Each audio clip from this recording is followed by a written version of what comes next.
খন্দকের যুদ্ধ, খন্দকের যুদ্ধ নবী পাকের সাহাবায়ে কেরামদেরকে নিয়ে মদিনা শরীফকে সুরক্ষিত রাখার জন্য মদিনা শহরের চারদিক দিয়ে খাল খনন করলেন। কি করলেন? খাল। যাতে করে বাহিরের শত্রুরা মক্কা থেকে এসে যেন কাফেরেরা ডাইরেক্ট মদিনা শরীফে আক্রমণ না করতে পারে। এটা হলো যুদ্ধের একটা কৌশল। সামনে প্রতিবন্ধকতা সৃষ্টি করার জন্য খাল খনন করলেন। তো নবী 3 দিন ধরে খাল খনন করতেছেন সাহাবায়ে কেরামদেরকে নিয়ে, খানা দাঁড়ানোর মধ্যে কোনো খবর নাই। হযরতে জাবের রাদিয়াল্লাহু তাআলা ঘরে যে স্ত্রীরে, দয়াল নবী তো 3 দিন ধরে তো খাল খননের আমাদের সাথে আছে, উনি তো মনে হয় খুব খিদা আছে, ওনাকে দাওয়াত দিতে চাই। ঘরে কিছু আসেনি, কয় আছে একটা বকরি আর কিছু 4 কেজির মতো 4-5 কেজির মতো আটা আছে। সুবহানাল্লাহ। তো দিতে পারেন, অসুবিধা নাই। ওনার সাথে যে কয়েকজন আসছে 7-8 জন খাইতে পারবে। তো আল্লাহ নবীকে এসে দাওয়াত দিলেন।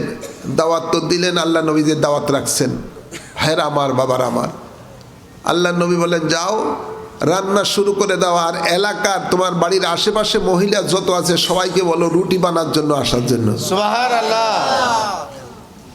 তারা তাই করলেন। আল্লাহ নবীজি কি করলেন?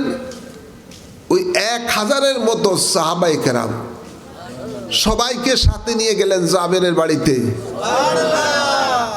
দাওয়াতে।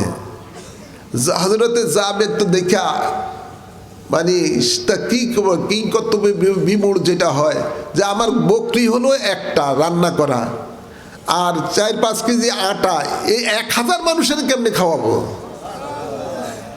রান্না সব রেডি। আল্লাহর নবী কি করলেন? এখনো রুটি বানানো হয় নাই, বকরিটা রান্না করা হয়েছে। আল্লাহ নবী বললেন নিয়ে আসো আমার সামনে। আল্লাহ নবী রহমতুল্লিল আলামিন রান্না করা গোশতের মধ্যে একটু থুতু মুবারক দিয়ে দিলেন। সুবহানাল্লাহ। আর ওই আটার খামিরের মধ্যে একটু থুতু মুবারক দিয়ে দিলেন। দয়াল নবী বলেন মহিলাদেরকে সবাইকে বলো রুটি বানাইতেছে। আর বললেন এই যে রান্না করা গোশতটার পাতিলের উপরে যে ঢাকনাটা, এই ঢাকনাটা পুরোপুরি খুলবা না, একটু খুলে ওখান থেকে শুধু গোশত দিতে থাকবা, তরকারি দিতে থাকবা। ভাইরা আমার, বাবার আমার, আল্লাহর নবী যেমনে বলছেন তেমনি কাজ। হযরতে জাবের রাদিয়াল্লাহু তাআলা বলেন 1000 সাহাবী পেট ভরে খাইলো, বিন্দু মাত্র কমাইতে পারল না।